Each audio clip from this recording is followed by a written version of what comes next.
I hadn't expected the house to feel wrong.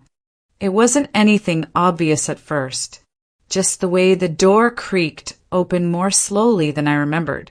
The hall light flickered once, then went dead.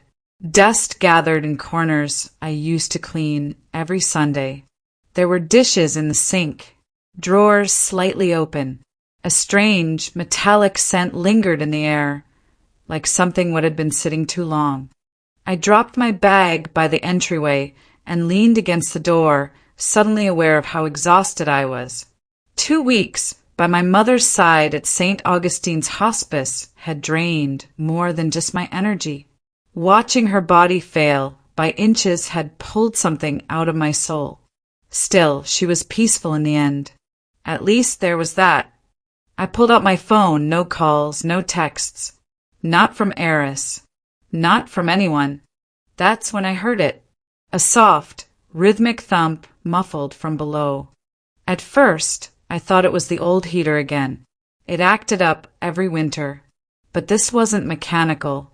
It was irregular, desperate. I paused, holding my breath. Thump, thump, thump. I called out, "Hello?"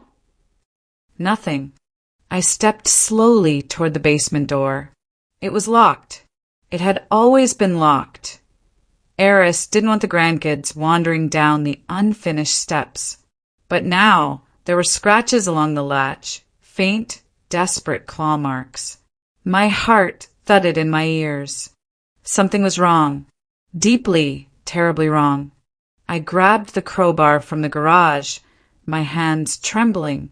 The door resisted at first, then gave way with a crack that echoed through the silent house.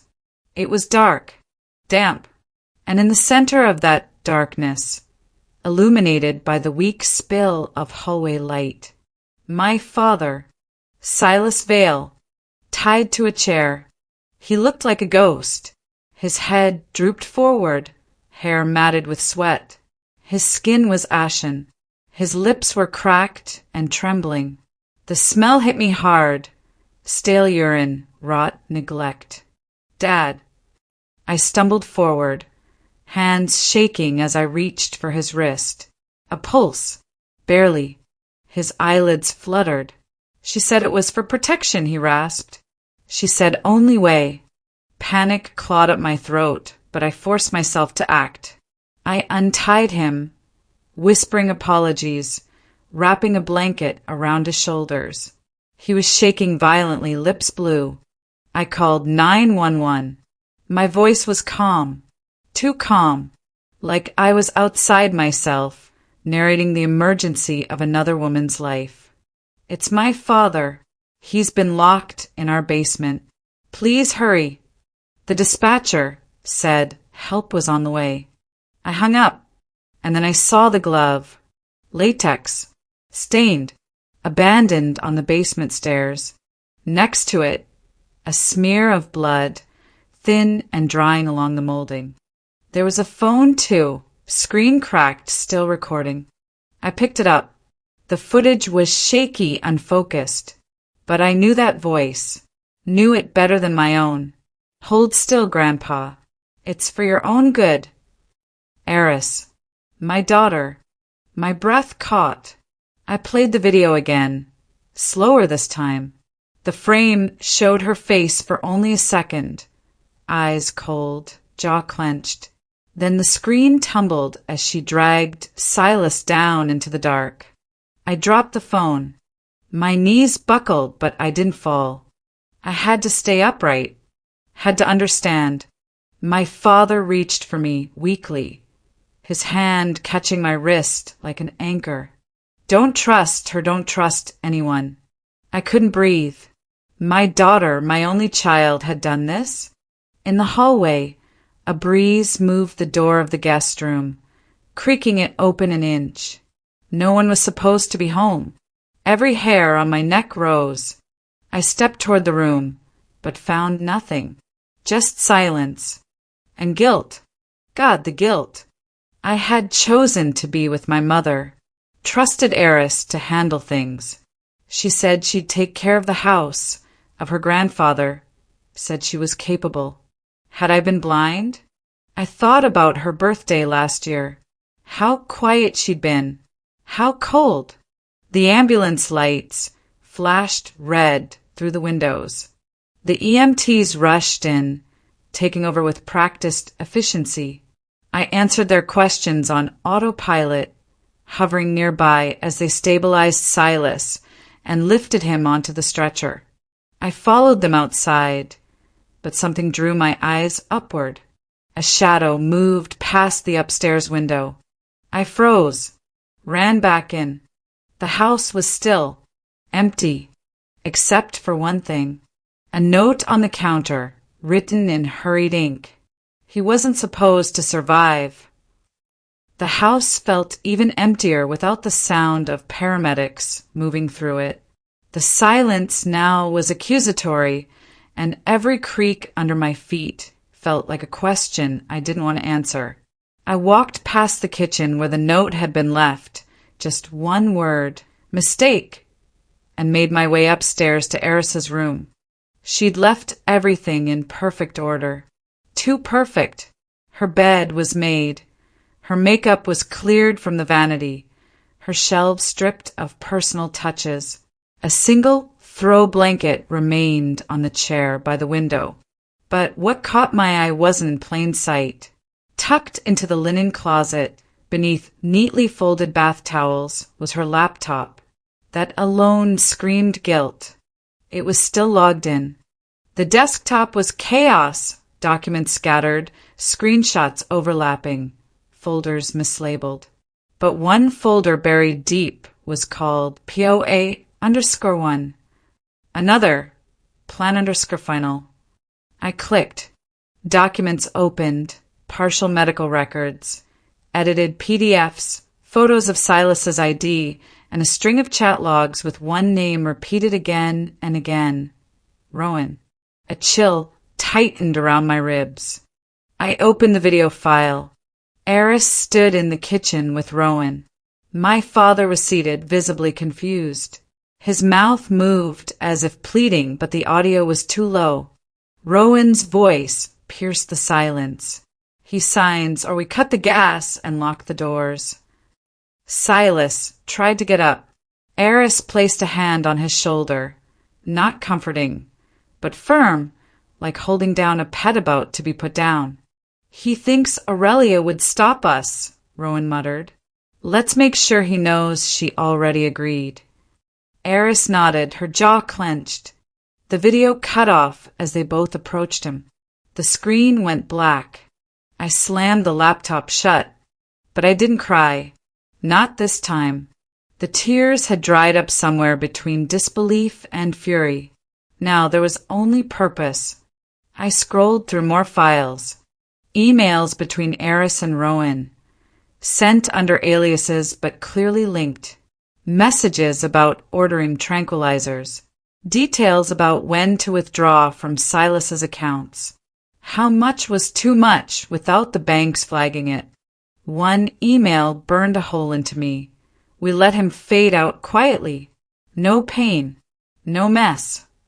A deliberate execution plan, written like they were deciding which color to paint the kitchen. Financial documents confirmed it all. Multiple transfers into anonymous wallets. POA documents signed with forged credentials. Everything was a lie. Everything they told me. Every weekend I called and Eris said, "We're good, Mom," was a lie wrapped in a pleasant tone. But the mask had slipped. I found 2 printed flight tickets to Portugal in the printer's memory queue. One under Rowan's name. One under a pseudonym I now knew was Eris's. There was even a scanned lease agreement for a seaside apartment. Next to it, a digital journal. It was Eris's. She wrote of starting over, of being finally free from the weight of family. No guilt, no reflection, just beachside entries and lists of what to pack. They weren't escaping. They were erasing themselves. I gathered the evidence, printed everything, and drove straight to the precinct. Detective Hargrove took one look at the stack of papers and called in a case file team. His tone was calm, but the weight behind it was heavy. "This is strong," he said, "but if you push too hard, you might spook them, and then they vanish." I nodded. "I'm not waiting anymore." Before leaving, I made one more stop, Mrs. Trishman's house next door. She was watering her porch plants with shaky hands. "Mrs. Trishman, I know this is uncomfortable, but did you see Eris bring my father downstairs?" She didn't answer at first. Her eyes darted behind me, then to her shoes. Finally, I thought it was part of his therapy. I didn't ask. I stepped closer. "You saw something." She hesitated. She was dragging him. His feet, they weren't moving. I leaned in. "Please, I need the truth." She opened the door halfway. "They told me not to talk. Said bad things happen when people don't mind their business." That night, I saw Rowan's car parked down the street. I went back to Mrs. Trishman's the next morning. This time she let me in. She spoke in whispers. I didn't know what to do. They scared me, but I couldn't sleep last night. I recorded her on my phone, tucked under my coat. They said he wouldn't suffer, just disappear, that the family would be better off. Her hands trembled. "Don't tell them I told you." I left with the recording, knowing it might never make it to court, but maybe it would tip something. Somewhere. I got back home just before sunset. The house was quiet. Too quiet. I walked to the kitchen, intending to scan more documents. The printer tray was empty. Every page gone. Then I saw it. Eris's bracelet. The one she wore in every elementary school photo. It sat on the counter like a dare. Next to it, a sticky note with one word, mistake. The courthouse steps felt colder than I imagined. Or maybe that was just my hand, wrapped around Dad's frail fingers. Silas shuffled beside me, every movement deliberate, as if he wasn't just walking into a courtroom. He was walking into the past. Reporters buzzed around like flies. Questions flew. Cameras flashed. I kept my head down, focusing on each step forward. Inside, the air was tight with tension. The judge's bench loomed. Opposite us, Eris and Rowan sat flanked by their attorneys, suited, calm, smug. You'd think they were attending a financial dispute, not a trial about attempted murder and fraud. Detective Hargrove stood before the judge, outlining the charges. False imprisonment, elder abuse, identity fraud, financial conspiracy. Each word rang louder than the last. Then the opening statements began.